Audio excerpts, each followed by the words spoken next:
ამზად.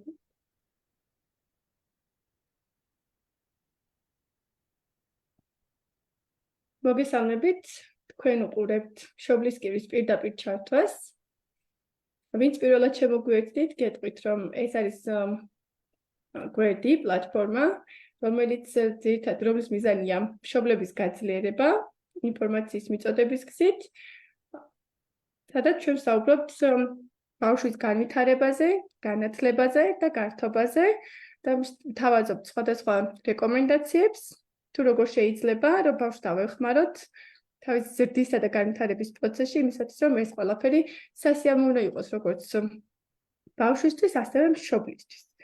დღევანდელი ჩვენი თემაც ეხმიანება ბავშვის განვითარებას, უშუალოდ კომუნიკაციის ენისა და მეტყველების უნარების განვითარებას და უნარების ხელშეწყობას მშობლის მხრიდან და თუ უშუალოდ როგორ შეიძლება მშობელმა ხელი შეუწყოს სახლის პირობებში ბავშვის კომუნიკაციის ენისა და მეტყველების განვითარებას, ამაზე ჩვენი სტუმარი ისაუბროს ცოტა ხანში დეტალურად.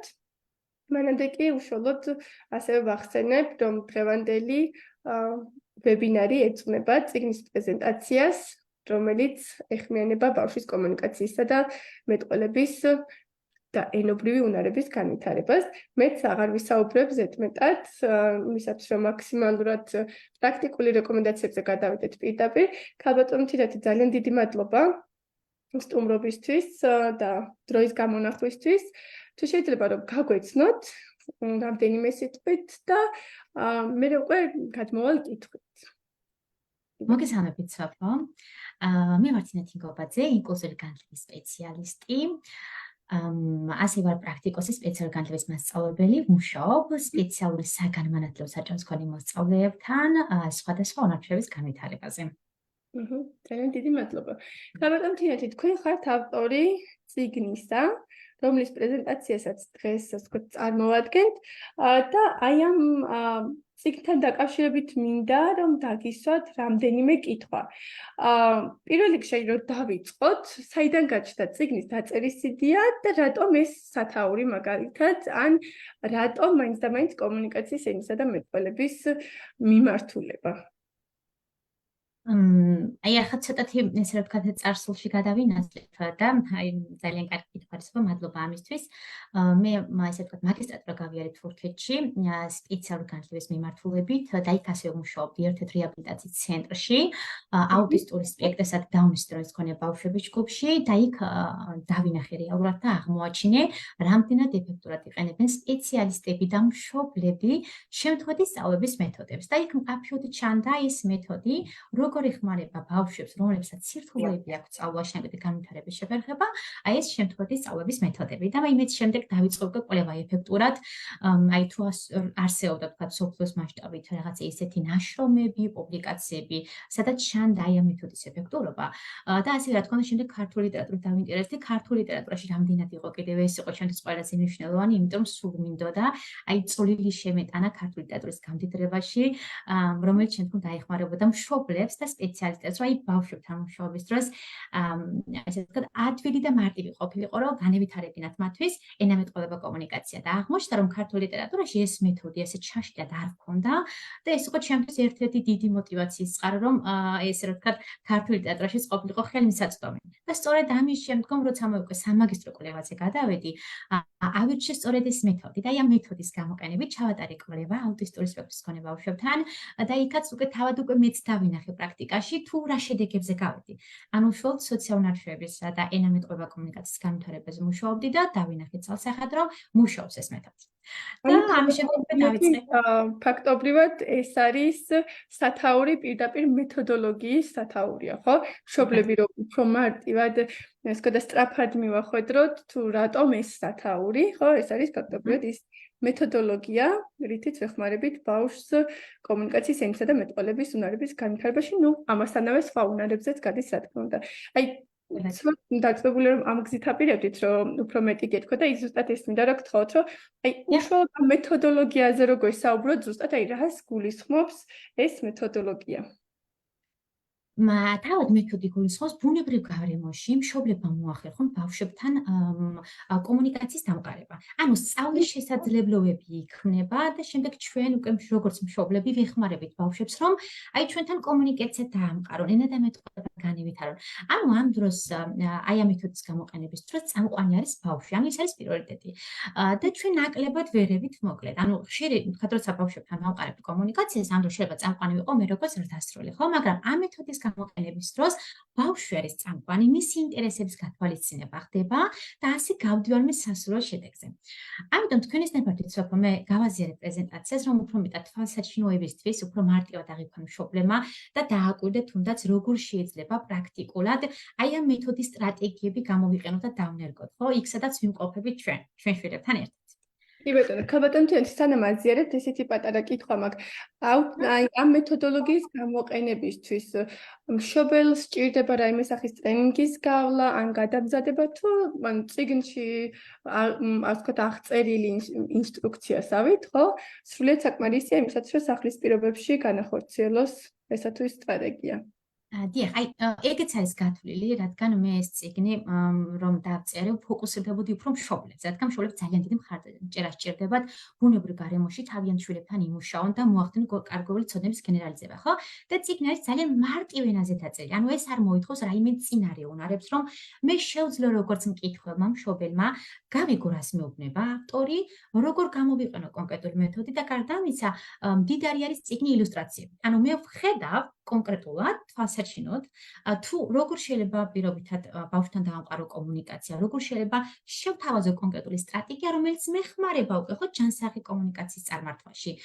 და ასევე ბევრი პრაქტიკული მაგალითია მოყვანილი თეორიული, ესე ვთქვათ, მასალის გარდა. ამიტომ ვფიქრობ მარტივია ყველა მშობლისთვის უკავშირებიც მაქვს ძალიან დადებით და კარგი მშობლებისგან, რომ მარტივად აღიქვამენ აი ამ წიგნში გამოყენებულ სტრატეგიებს და ეს კიდევ უფრო მეტად სასიამოვნოა.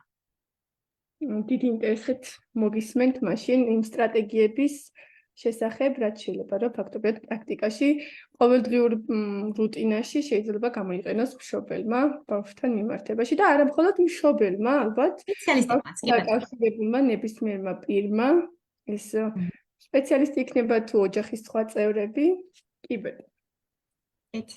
კარგი, მე გავაზიარებ სოფოთ თქვენისნებართით ეკრანს და უკვე შევეცდები რომ თვალსაჩინოდ ჩვენ ძვირფას მაყურებელს ავხსნათ აი ამ კონკრეტულ სტრატეგიების შესახებ, ხო? კეთილი, ჩანს ხო რომ დამიდასტუროთ სოფო? კი ბატონო, ჩანს. კეთილი. მოგეთ დავიწყებ ჯერ იქიდან რომ როცა ჩვენ შემთხვევით სწავლების მეთოდს ვახსენებთ, აქ ნახეთ ორი გარემოება იქნება. პირველი ის რომ ანუ მე წინასწარ, ესე ვთქვათ, ვამზადებ გარემო, სადაც მე ბავშვთან ერთად ვიმყოფები და მეორე შემთხვევაში სრულიად სპონტანურად აი თამაშის დროს მე უკვე ქმნის სწავლის შესაძლებლობებს. მოგეთ ეს აი ამ ორ გარემოებაზე დაყრდნობით შეგვიძლია ჩვენ რომ ეს სტრატეგიები გამოვიყენო, ის სტრატეგიები რომელზეც მე ვისაუბრებ, გამოვიყენო იმაში რომ ბავშვებს განუვითარო ენამეტყველება კომუნიკაცია. ხა რა სტრატეგიებს ვსაუბრობ, ამაზე რა თქმა უნდა უფრო დეტალურად გესაუბრები, თუმცა მანამდე მინდა გითხრათ, საიდან მოდის ეს შემთხვევითი სწავლების მეთოდი, ხო?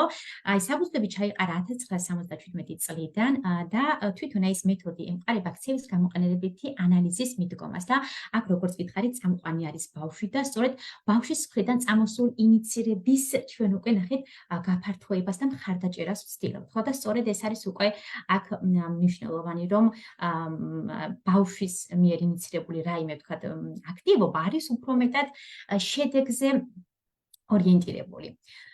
ასე შემთხვევით სწავლების სახეებზე გესაუბრეთ, აქ სულ მე მაქვს გამოყოფილი ამ წიგნში 8 სტრატეგია და მე მინდა ძალიან მოკლედ ამ 8 სტრატეგიის შესახებ გესაუბროთ, ხო? თუ რას გულისხმობს ეს მხარდაჭერა და შესაძლებლობების შექმნა. პირველი ეს არის კომუნიკაციის დამყარების სურვილის გაჩენა. რას გულისხმობს? მაგალითად, მე როგორც მშობელი ვიმყოფებ ბავშვთან ერთად ბუნებრივ გარემოში, სახლში, მაგალითად, მისაღებ ოთახში და ალბათ ნახეთ აქ თავარი ესეთი რაღაცა გავთვალისწინებ. ვთვალოთ, რომ გამომდინარე იქიდან, რომ ეს მეთოდი განკუთვნილია სკოლამდელი ასაკის ბავშვებისთვის და ასევე შესაძლებელია სკოლამდელი ასაკის ბავშვებთან არ გამოვიყვანო და გამოვიყვანო იმ ბავშვებთან, რომლებსაც აქვთ მეტყველებასთან დაკავშირებული სირთულე, ხოდაფქად აი რომელიმე განვითარების დარღვევა აღენიშნებათ. და თუ კი ბავშვი ახლად იწყებს მეტყველებას და ის ვერბალურად სიტყვებით ვერ მესაუბრება და ვერ მეუბნება რა უნდა, პირობითად წყალი უნდა, სათამაშო უნდა, რომელიც თაროზეა განთავსებული და ვერ წვდება და ჩემთან შემოდის კომუნიკაციაში ჟესტებით და მიმიკებით. აი ხა ერთი პრაქტიკული მაგალითი რომ მოვიყვანოთ. პირობითად ბავშვს სურს წყალი, მაგრამ ის ცალკეული სიტყვებით ვერ ამბობს, რომ წყალი მინდა, წყალი. არამედ ანუ რაღაცა ხმების გამოცემით მანიშნებს, რომ წყალი სურს. ამ დროს მე როგორც მშობელი რა შეიძლება გავაკეთო, რომ მე სწავლის შესაძლებლობა შევქმნა. პირობითად ბავშვი მანიშნებს, რომ წყალი უნდა, მე ამ დროს ნახეთ მობილიზდები და უკვე ეს სპონტანურად შევქმნის შესაძლებლობა და ვეკითხები, რა გინდა? წყალი გინდა? ის ნახეთ ან თავს მიიქნევს ხო, აი, რაღაც ჟესტებით და მიმიკებით მანიშნებს, რომ წყალი უნდა, თუ კი ბავშვი ჯერ ვერ საუბრობს, ან უბრალოდ კი და არათი უბრალოდ მიდასტურებს, ხო? ანუ ეს არის უკვე კომუნიკაციის დამყარება ჩემთან და შემდეგ მე წყალს ვუსხამ და ვაწოდებ და ისე ვეუბნები, აიღე წყალი. ანუ მე მასთან ნახეთ ანუ როგორ დამყარე კომუნიკაცია. ასევე ის ცნება რაც მინდა რომ ანისწავლოს, ხო, წყალი პირობითად. ბევრჯერ გავიმეორე წინადადებაში. ანუ ხდება მოდელირება და გასიტყვება იმ ქმედების, რასაც მე ვაკეთებ, ხო? აი თითქოს არაფერი, მაგრამ რეალურად პროცესში რომ დავაკვირდეთ, ანალიზი გავაკეთოთ, ბევრჯერ განმეორდა სიტყვა, რომელიც მინდა რომ მანისწავლოს და შემდეგ ვაწოდებ სასურველს. ანუ ქალბატონო თიკო, მშობლების ენაზე რო ახლა ორი შვილის მშობელია და რო გადავთარგმნოთ, ფაქტობრივად ეს ნიშნავს, რომ ბავშვს პირდაპირ მოთხოვნილი საჭიროება არ დავუკმაყოფილოთ, ეს გამოვიყენოთ, რომ ჯერ გავასიტყვოთ, ხო, ანუ სიტყვებად წარმოვთქვათ და შემდეგ მივაწოდოთ, რაც მოგთხოვა, ხო? სწორედ. იახსოვო, გეთანხმებით, რა თქმა უნდა. ანუ პირდაპირ არ ვაკმაყოფილებთ მის მოთხოვნილებებს. მე თუ პირდაპირ მივაწოდებდი წყალს, ანუ ხელიდან გავუშვებდი შესაძლებლობას, რომ ესწავლებინა მისთვის, ხო, ეს პირობითად წყლის წარმოთქმა. ეს ერთ-ერთი ტაქტიკა. მივაწოდოთ, თუმცა მანამდე სახელდებაც, ასე ვთქვათ, აღწერას ან კომენტირებაც გავაკეთოთ, ხო? კი ბატონო, მადლობა.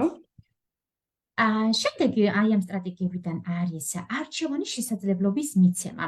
აქაც ხო ანალოგიურად, თქვა თამაშის დროს, პირობითად როცა ბავშვს ვაცმევთ, ან კიდე სასეირნოდ ვართ სადმე გასული, ხო? ძალიან ბევრი შესაძლებლობა იქნება მას რაღაცა ავარჩევინო.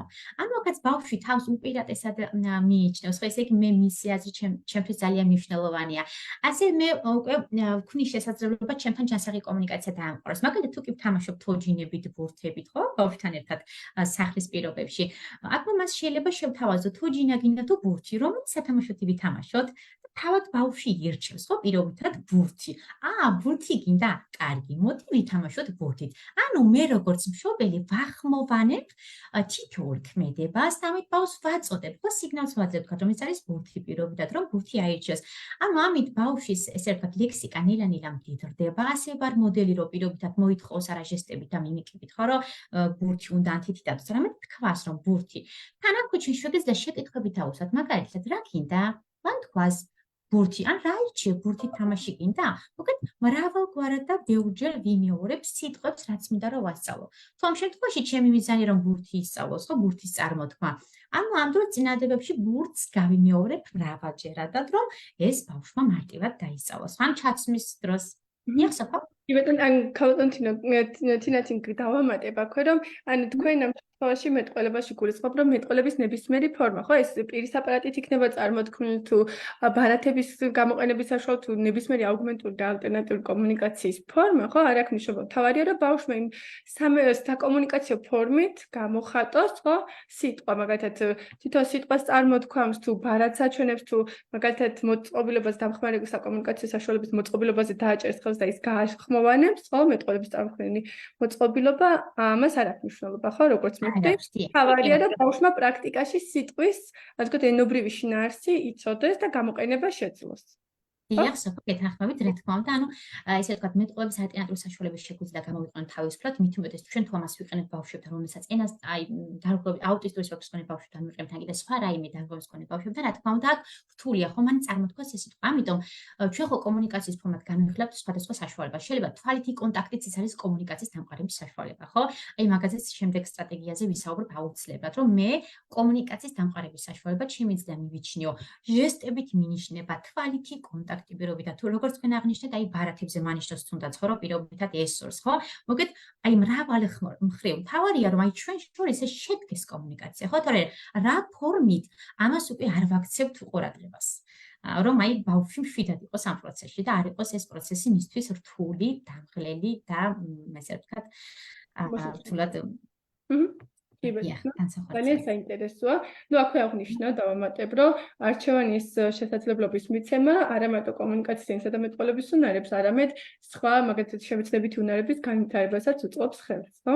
კი ბატონო, კომპლექსურად შეგვიძლია მოკეთ განვიხილოთ და გამოვიყენოთ აი ეს კონკრეტული სტრატეგია. დიახ, ძალიან კარგი სტრატეგია, ნამდვილად. კი ბატონო, მე ძალიან მიყვარს და პროცესში აქტიურად ვიყენებ. და აი ძალიან მოკლე ესეთი შემიძლია შემოგთავაზოთ ვიდეო.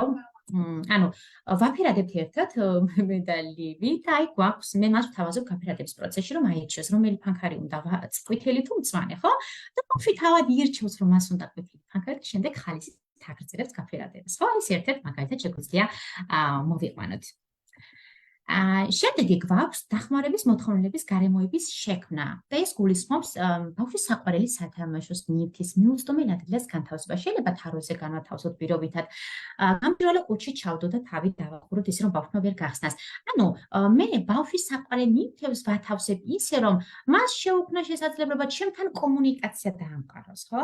პირობითად ძალიან უყვარს ბავშვს, აი თქვათ მიკი მაუსი, აი ეს რომელიმე სხვა თოჯინა და ჩვენ თამაშის დრო გაქვს, ხო? აი ამ დროს ბავშვმა უნდა რომ აიღოს სათამაშო რომ დაიწყოს თამაში, მაგრამ ვერ წვდება. ოღონდ ახეთ აქ რა არის თავარი? მე მასთან ერთად უნდა ვიყო, ხო? მე არ უნდა ვაკეთებდი ამ დროს სხვა საქმეს, ეს არის წამყვანი აი ამ მეთოდის გამოყენების დროს. მე თუ სხვა საქმით ვარ დაკავებული, ბუნებრივია ბავშვი ჩემთან ვერ შემოვა კომუნიკაციაში, ხო? მით უმეტეს თუ ჯერ პირობითად ვერ წარმოთქვამს სიტყვებს და ვერბალურად ჩემთან ვერ ამყარებს კომუნიკაციას. ამიტომ ახეთ როგორც სურათზე ნაჩვენებ, მე მასთან ვარ. აი თუნდაც ველოდები მის მზერას, მიმიკას, ხო არ ველოდები მის სიტყვებს. და ალბათ მანიშნებს რომ აი უნდა პირობითად სათამაშო. ამ დროს მე უკვე ნახეთ შევდივარ კომუნიკაციაში. რა გინდა? მიკი მაუსი გინდა? ხათ ის ან თავს დამიქნევს, ან პირობითად შეიძლება წარმოთქვას, სხვადასხვა სახით შეიძლება შემოვიდეს კომუნიკაციაში. კარგი, ახლა მოგაწოდებ მიკი მაუს. ანუ ვახმოვანებ ისეომი აი ეს სიტყვებით, ხო, ვერბალიზებას ვახდენ და შემდეგ ავიღებ სათამაშოს და მივცემ. და აქაც ვიტყვი, აიღე მიკი მაუსი. ნახეთ რამდენიმე გავიმეორო პირობითად ეს ერთი კონკრეტული სიტყვა. ანუ ეს ცნებების დასწავლა ხდება ამ დროს, ხო? და შემდგომ ბავშვთან ერთად პირობითად გავაგრძელებთ თამას, ან თავად გააგრძელებს თამას. კი ბატონო, გამოგონთინეთ პატარა ტექნიკური ასე ვთქვა, გვაქვს მაყურებლები, მსმენელები გთხოვენ, რომ ეკრანი რო სლაიდ შოუზე ასე ვთქვათ, მთლიან ეკრანზე გავშალოთ, თუ შეიძლება პრეზენტაცია, რომ უფრო ხშირი იყოს. აი, გონი გავაზიარე. კი ბატონო. მადლობა დიდი, გავაგრძელოთ. კი ბატონო. ასევე შესაძლებელია ის მიუწვდომელ ადგილას განთავსების სტრატეგია გამოვიყენოთ შემდეგნად პირობითად ბავშვს ძალიან უყვარს კონკრეტული სასუსნაო, ხო? და ჭამის შემდეგ მიითმოს პირობითად შოკოლადი იქნება თუ სხვა რაიმე სასუსნავი, განათავსებთ გამჭვირვალე ყუთში თავს მოუჭერ ისე რომ ბავშვმა ვერ გახსნას დამოუკიდებლად, ხო? ან რაღაცა ისეც მისთვის მიუწვდომელია. და აქაც მე უკვე ვქმნის შესაძლებლობა ჩემთან კომუნიკაციაში შემოვიდეს. ნახეთ, არა ის რომ დამოუკიდებლად მიწვდეს ყველაფერს რაც ვთქვათ მას სურს და ანუ ამ დროს ჩვენი თავი აღარც არის საჭირო მოკლედ რო ვთქვათ და უხეშად, ხო? რომ რაღაცნაირად გქონდეს მცდელობები ჩვენთან კომუნიკაციის დამყარების. აი ამიტომ არის მნიშვნელოვანი ეს სტრატეგიები მისნობრივად გამოვიყენო როგორც მე მშობელმა, ხო? და აი ეს შევქმნა შესაძლებლობები ისე მოვაწესრიგო გარემო, რომ ბავშვს ჩემთან კომუნიკაციის დახმარების როლი გაუჩნდეს დახმარებისა თუ აი რაღაც სასურველის მიღების მიზნით. და აი აქვე ხო, ახლა შემდეგ სტრატეგიაზე გესაუბრებ, შემდეგ ვიდეოც მაქვს. დამატებითი სურვილის გამჩენი გარემოების შექმნა, ეს გულისხმობს რას? განსაკუთრებით ეფექტურია ამ სტრატეგიის გამოყენება ტყვეების დროს. აი მაგალითად, როგორც ახლა სურათზე ნაჩვენებული, ის მოცვი ძალიან უყვარს ბავშვს, მე შემიძლია ამ დროს თებსე დავუდო მხოლოდ 3 ცალი. ანუ ძალიან ცოტა, რომ ბავშვმა ეს მიირთვას და შემდეგ გაუჩნდეს სურვილი, რომ კიდევ დამატებით მოითხოვოს, ანუ ჩემთან კომუნიკაცია უნდა დაამყაროს, რომ მიიღოს დამატებით, ხო? და როცა ის მიირთმევს, შემდეგ ის მე მანიშნებს ვთქვათ, რომ აი კიდევ მინდა ან დამიმატე ან კიდე, ხო? აი სხვადასხვა სახით მოკლედ შეიძლება კომუნიკაცია დაამყაროს ჩემთან და მე ნახეთ, აი ამას უნდა უპასუხოს სწორად. სწორი რეაქცია არის ამ დროს მნიშვნელოვანი, ხო? თუ ბავშვი ვერ წარმოთქვამს ამ ცალკეულ სიტყვას, რა თქმა უნდა, მე არ ვაძლევ, რომ მოდი თქვი, მოცვი, მოდი თქვი ეს კონკრეტული. არა. უბრალოდ მე როგორც აი მოდელი ვეუბნები, რომ მოცვი გინდა დამატებით, კი, დაგიმატებ, ან თქვა თვითონ მიდასწრებს, ან უბრალოდ თავს მიიქნევს, ხო? დაუმატებ და შემდეგ ის გააგრძელებს მირთმევას. ანუ მე რომ დიდი რაოდენობით დამედოთ ეფსეს კონკრეტული ვთქვათ სასუსტნავი ან ხილი რაც მას უყვარს, ბუნებრივია მიირთმევდა და ანუ ჩვენ შორის ანაი კომუნიკაცია არ დამყარდებოდა და შესაძლებლობაც არ შეიქმნებოდა სწავლის. ამიტომ ახლა ცოტა რაოდენობით მივაწოდეთ ბავშვებს. თან ეს მithumetes მარტივია სახლში ბუნებრივ გარემოში, ხო?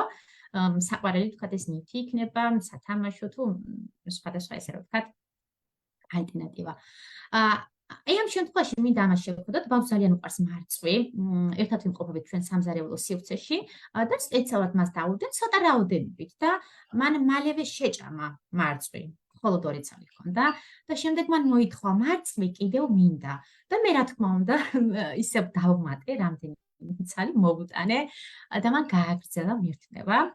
ანუ მე ყველა ერთად არ მოუტანე, ხო? რადგან უკვე მე ესე ვთქვათ ისევ ხელიდან გავუშვებდი იმას, რომ მათ ჩემთან კომუნიკაცია დაემყარებინა. და გააგრძელა აი მარწვის ჭამა. თან ახლა მე ამ დროს ვახმოვანებ. შენ ახლა მიირთმევ მარწვის. მარწვი გემრიელია, თან შეიძლება ვკითხო, ხო? ანუ კომუნიკაციაში ვარ ბავშვთან. ან ფაქტობრივად ეს სტრატეგია გულისხმობს რაღაცა ტიპის დანაკლისის ხელოვნურად შექმნას, ხო? იმისათვის კომუნიკაციის სურვილი გაუჩნდეს. დიახ, სწორად აღნიშნეთ. აი და ნახეთ ახლა მსგავს არის აი სწორედ ეს ნახეთ ნაკლუის აღმოჩენაზე ორიენტირებული გარემოების შექმნა. აი ესეც ძალიან ეფექტურია კვების დროს, მაგალითად ბავშვს ძალიან უყვარს ნესვი და ნესვს მიირთმევ ჩანგრით. მე ხომ მშობელმა უკეთესად ვიცი და ძალიან კარგად ბავშვი პირობითად რომ ნესვს მიირთმევ ჩანგრით. ვიღაცა ხელით მიირთმევს, ხო? მაგრამ მე როცა აი ამ შესაბამისად ვაორგანიზებ მე ამ გარემოს და მე თუ ვიცი რომ პირობითად ნესვი ძალიან უყვარს და მიირთმევ ჩანგრით აუცილებლად, მე შემიძლია ნესვი დავუდო და ჩანგალი არ მივაწოდო თითქოს დამავიწყდე.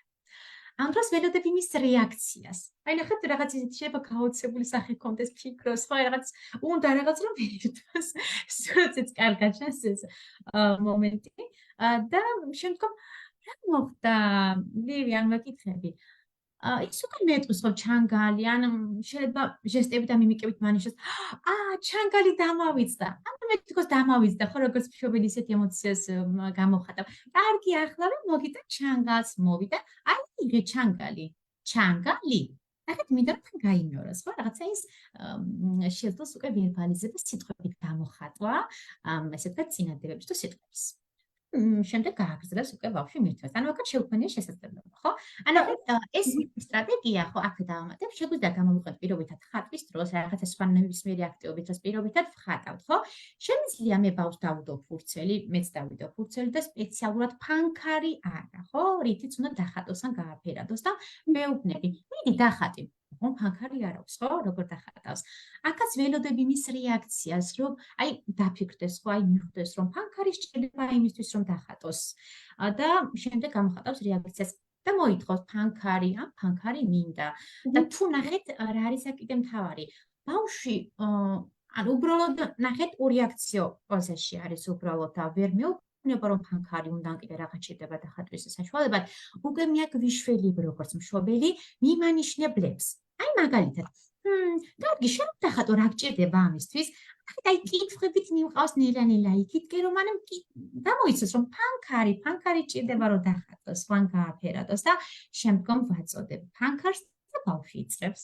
დიახ, საფუძვისმეთ. საბოლოოდ აქ დავაზუსტებ, რომ ეს აქტივობა ხო, სადაც ნაკლუის აღმოჩენაზე ამ სტრატეგიის გამოყენებას ვეცდებით, ფაქტობრივად უნდა იყოს ისეთი აქტივობა, რომელიც ბავშვმა უკვე იცის და არ ახალია, ხო? ანუ ახალი არ არის, იმიტომ რომ ბავშვმა უკვე უნდა ნაკლუნი უნდა აღმოაჩინოს და მეორეც ალბათ мотиваციისთვის ძალიან დიდი მნიშვნელობა აქვს, რომ ისეთი აქტივობა იყოს, რაც ბავშვს მოსწონს, ხო?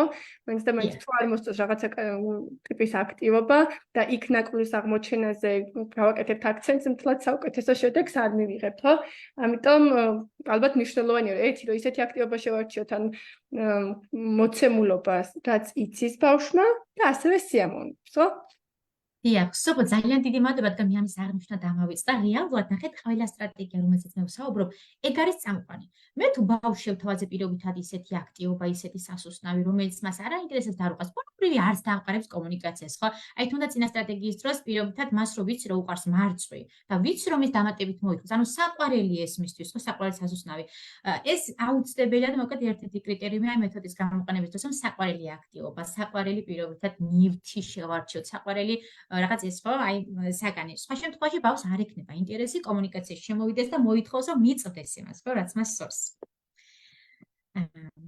ბატონო, აქაც მოკლედ აი სამზარეულოს კუთხეში ვიმყოფებით და ლივი უნდა მოამზადოს მოკლედ კერძი.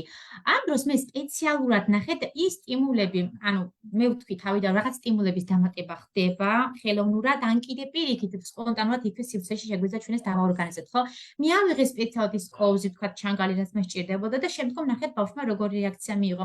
აი სჭირდებოდა ეს თქვა კოვზი, რომ რაღაც კერძი გაეკეთებინა, ხო? ამიტომ ესე დავიკავე, თანის ხედავდა და აი მინდოდა რომ შემოსულიყო კომუნიკაციაში და მე კოვზი მჭირდება, თქვა რეალურად, კოვზი მჭირდება. კარგი, კოვზი, აიღე კოვზი. და ვაწოდებ და შემდეგ ბავშვი იწყებს მერე რაღაც კერძის მომზადებას.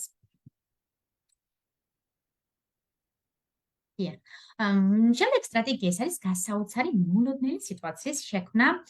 ეს ბავშვებს ძალიან ახალისებს მოტივაციას მატებს, რომ აი რაღაცა ჩვენი ყოველდღიური ესე ვთქვათ ცხოვრება, რუტინა, რაც ბავშვთან გავდივართ, იყოს სახალისო, ხო? და ბავშვებიც ასე უფრო მარტივად სწავლობენ. მაგალითად ვთქვათ, როცა ბავშვთან ერთად გვინდა რომ გავისეირნოთ გარეთ, ხო? ან კიდე მივდივართ ბაღში, ან სკოლაში მნიშვნელობა არ აქვს და ბავშვმა უნდა ჩაიცვას და წინდები არ აცვია მაგალითად ფეხზე. ამ დროს მე შემიძლია იქ პროცესში წინდები წამოვიცვა ხელზე, რაღაც ის გასაოცარი სიტუაცია შექმნა და ვაჩვენა, ხო? და აქ ველოდები ბავშვის რეაქციას. აბა თუ მიხვდება რომ თქვათ ეს ნასკები არ უნდა იყოს ხელზე, არამედ ფეხზე, ველოდები მის რეაქციას და შემდეგ მე შესაბამისად მოქმედებ. და მოდი აქვე ვიდეოს გაჩვენებ ამაზე, რომ უფრო ითვალსაჩინო იყოს. სასცენოდ ვაპირებთ წასვლას და აქ მე ესე მოვლოდნა წამოვიცნო ხელზე წინდებს და ველოდები მის რეაქციას. და ბავშვი აღნიშნავს, რომ არა ხელზე, ფეხზე, ანუ თვითონ ესე რა ვთქვათ, ეს ღიმილით აღმოაჩინა. შემდგომ აქვე მე უბრალოდ წამოვაცვი ფეხზე ეს წინდა და თვითონ მან უნდა გააგრძელოს, ეხლა რომ ჩაიცვას. ხო, აქაც ნახეთ აუცილებელი ლიმიტის დაცვა, რომ მას მივცეთ შესაძლებლობა თავად ჩაიცვას, თავად გააკეთოს და დახმარების საჭიროების შემთხვევაში მივმართავთ ჩვენ, რომ დავეხმაროთ, ხო, რომ კონკრეტული აქტივობა განახორციელოს.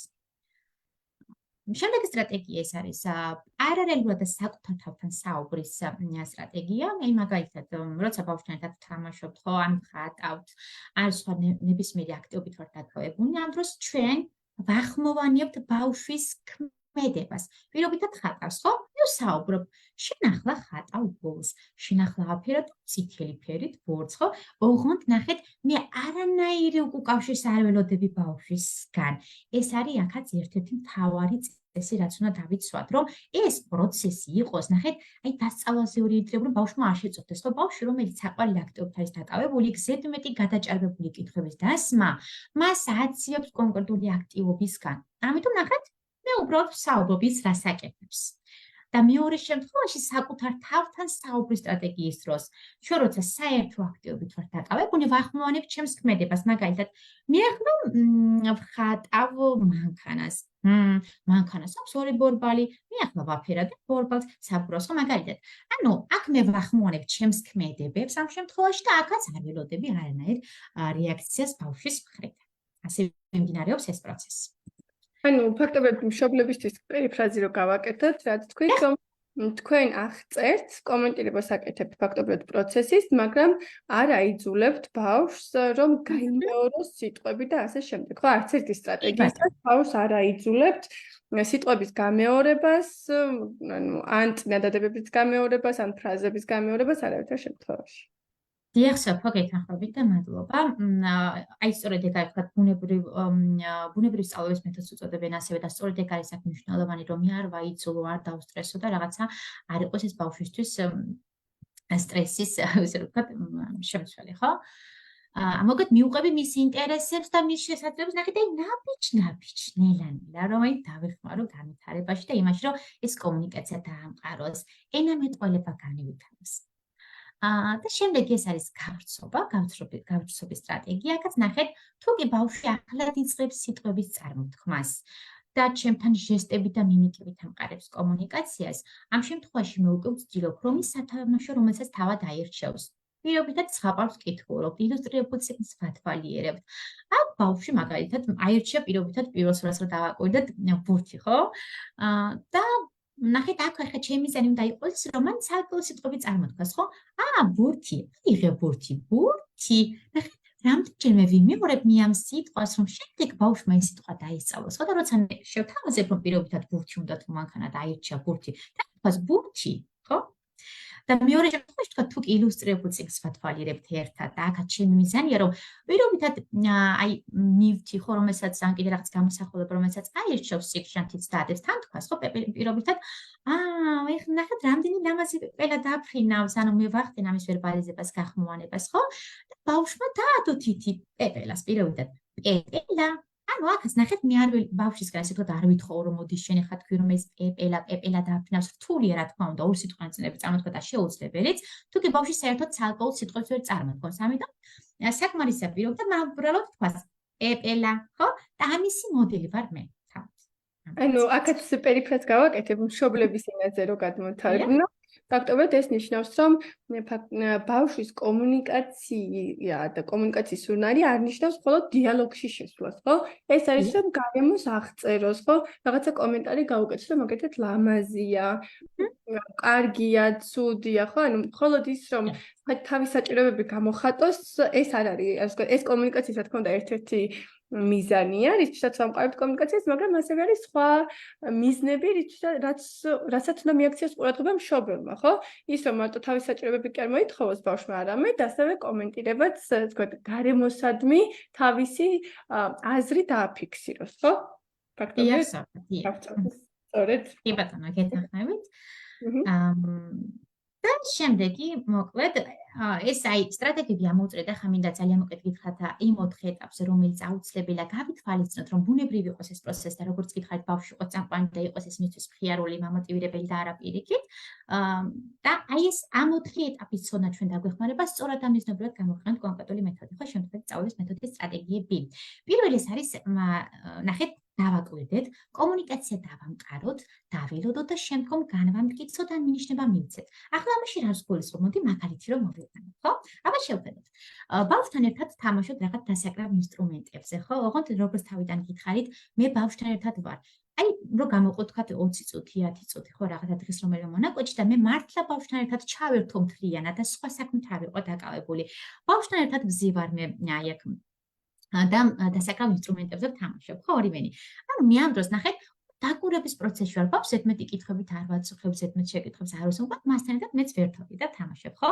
ეს პირველი ეტაპია. ანუ შევისწავლი მე მოკლედ იმ გარემოს და ბავშვს რომ როგორ შეიძლება მე შევქმნა სწავლის შესაძლებლობები, რომ ჩემთან კომუნიკაცია დაამყაროს მე მასთან და ამ შემდეგ.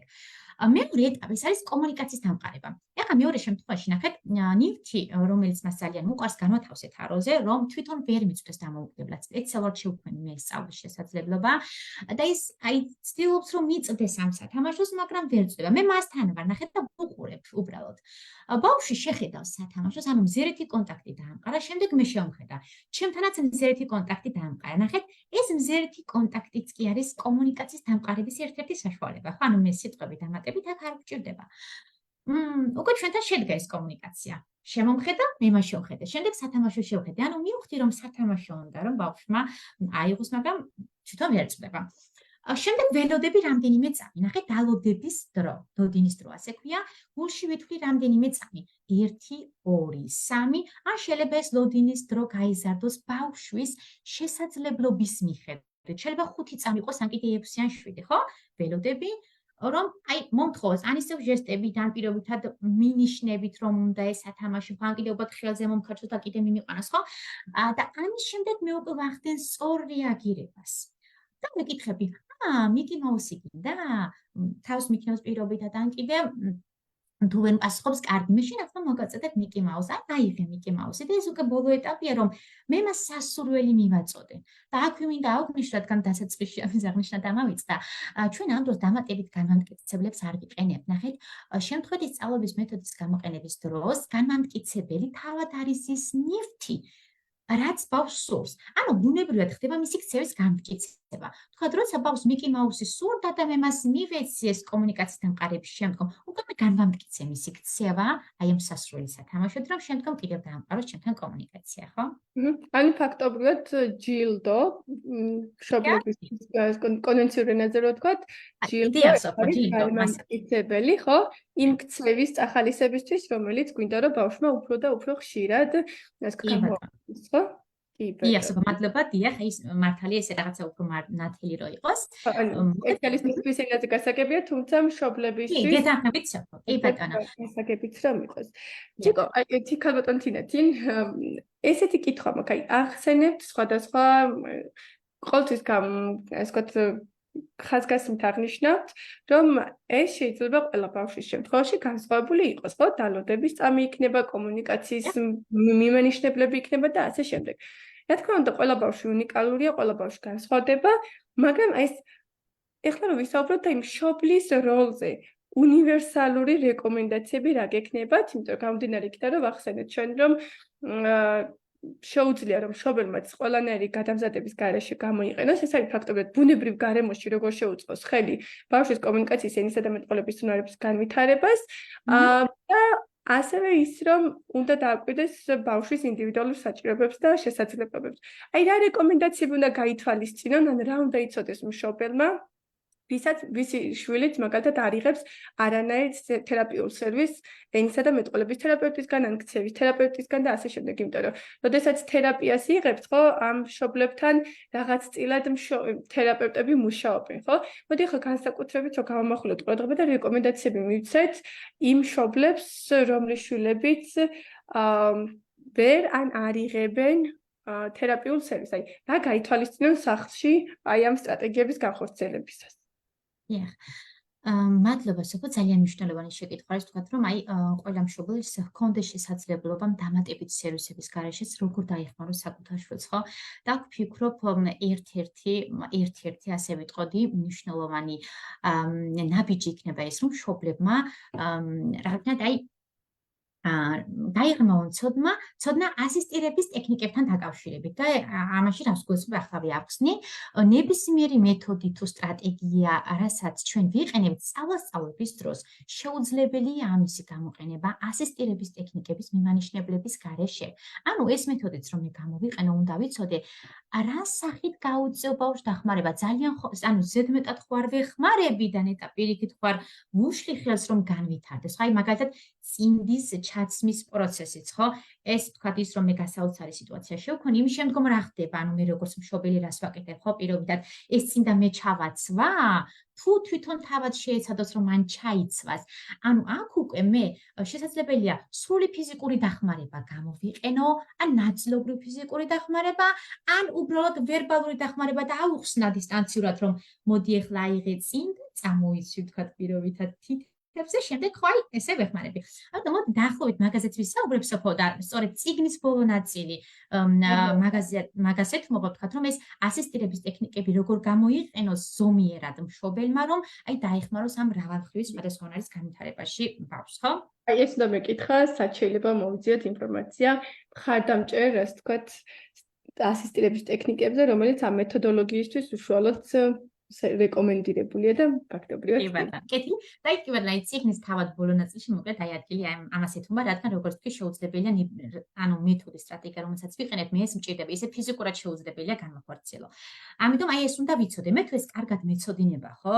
და სხვა სტრატეგიები არ ვიცი. მე ვწყვეტ ეს რაღაც ამას მე არ ვიცი, ჯადოსნურ იმას ვუწოდებ რაღაცნაირად აი ხერხს, მინიშნებებს, რაც მე მინდა, ხო? შეიძლება მშობელი იყოს, განათლების ჩათვლილი სხვა სპეციალისტი იყოს, ნებისმიერი პირი და ადამიანი, რომელსაც შეუძლია ძალიან სწორად გამოიყენოს და ბავშვს ბევრი რამ ასწავლოს.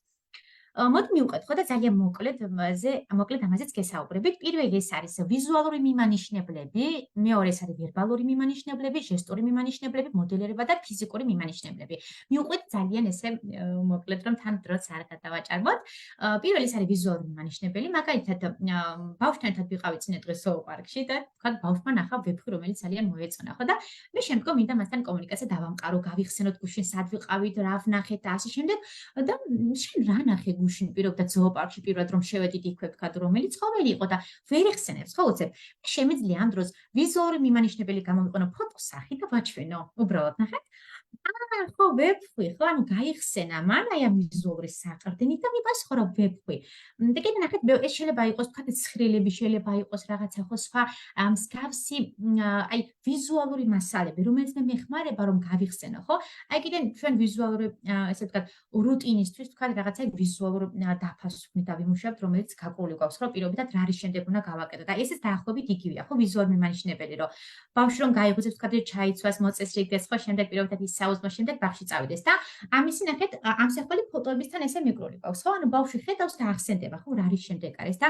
არის ძალიან ეფექტური მოკლედ შემდეგ ეს არის ვერბალური მიმანიშნებელი ესეც შეგვიძლია ან ორ ნაწილად იყოფა ეს არის პირდაპირ და არაპირდაპირი ანუ იგივე ირიბი მიმანიშნებლები პირობითად მე პირდაპირ მიმანიშნებლის დროს ბავშვს ვეუბნები რომ ლივი სათამაშოების შეაგროვი და კალათაში ჩაყარი ანუ მე პირდაპირ ვეუბნები ბავშვს რა გააკეთოს წადი ხელები დაიბანე პირობითად ქურთუკი ჩაიცვი ანუ პირდაპირ ვანიშნებ მეორე შემთხვევაში ნახეთ მე უკვე ეს ნახეთ უკვე მეორე ეტაპია თუ ის აი ამ პირდაპირ მიმანიშნებლებს მარტივად ასრულებს უკვე შემდგომ შემიძლია არაპირდაპირ ანუ ირიბი მიმანიშნებლები გამოვიყენო მაგალითად ჩვენ გვაქვს ასეთი ტრადიცია რომ თქვა ძილის წინ უნდა წაუკითხოთ შემშველს ზღაპარი და შემდეგ იძინებს და შემდეგ აი მაგალითად სანის ზღაპარი დამთავრდა რა უნდა ქნა ანუ უნდა დაიძინოს პირდაპირ ვეუბნები ახლა ძილის დროა წადი დაიძინე არა თავად გამოიცნოს ამის შემდგომ რა უნდა გააკეთოს ხო შემდეგ ეს არის ჟესტური მიმანიშნებლები,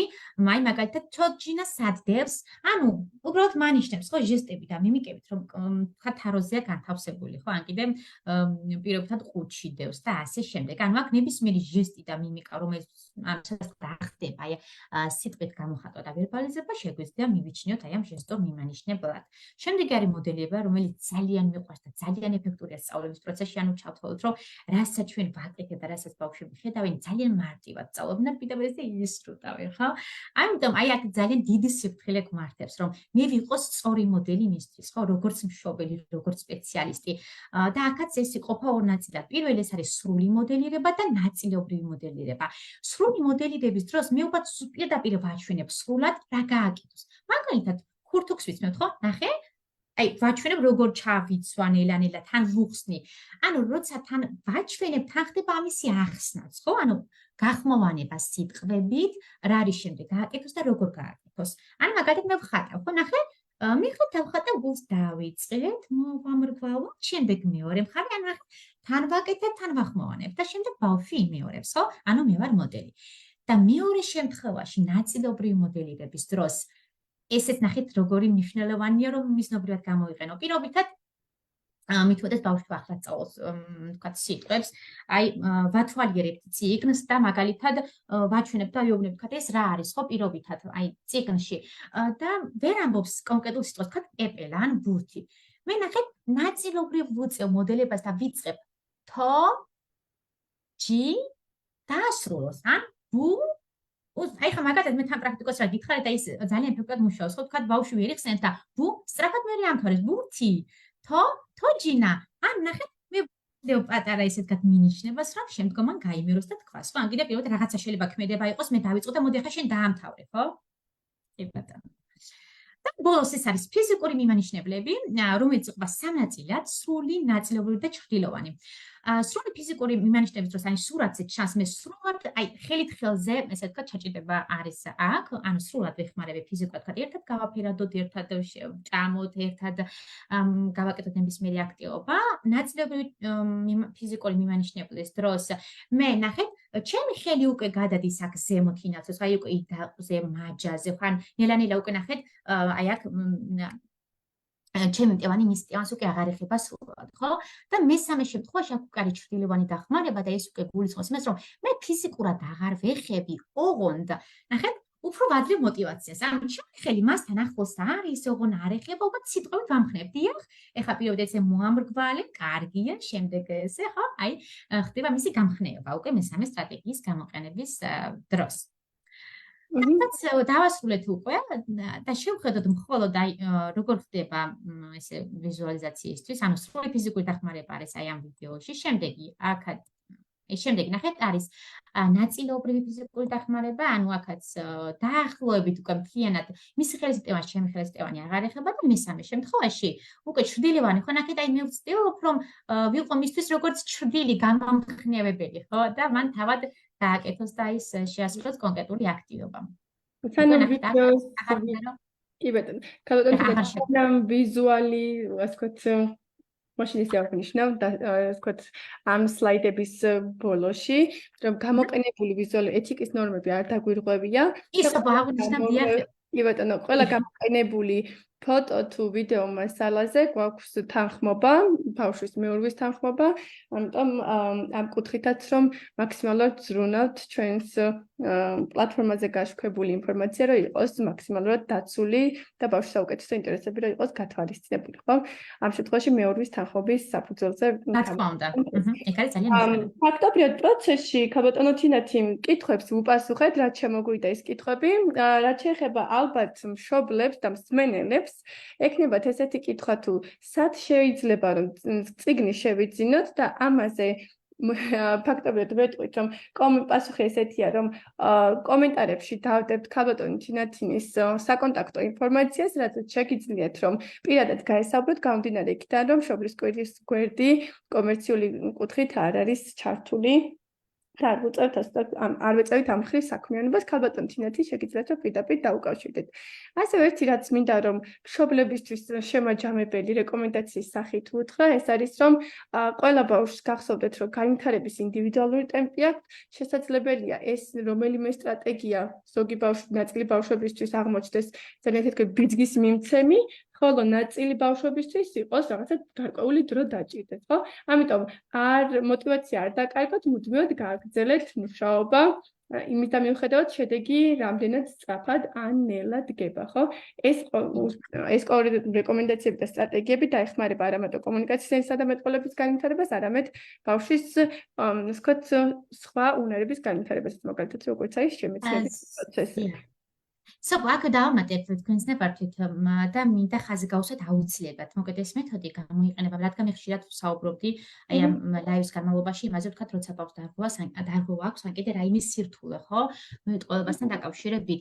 ეს მეთოდი შეგვიძლია გამოვიყენოთ ასევე ტიპური განვითარების მქონე ბავშვებთანაც ძალიან მარტივად, რადგან ვთქვათ ბავშვები, რომლებიც ახალად იწყებენ საუბარს, ნახეთ აი რაღაცა 1 წლიდან წელწად ნახევარად ან ნებისმიერ დროს, მოკლედ შეგვიძლია ესე ვთქვათ აბაგებიდან 6 წლამდე, როცა ბავშვი რაღაცა გადის ამ ევოლუციას და რაღაცა განვითარების სტადიაზე იმყოფება, შეგვიძლია შევთავაზოთ ეს სტრატეგიები. ამიტომ არ არის ესე რომ ვთქვათ რაღაც ისეთი რომ მხოლოდ გამოვიყენოთ ბავშვებთან, რომელსაც სირთულეები აღანიშნავთ განვითარებასთან დაკავშირებით.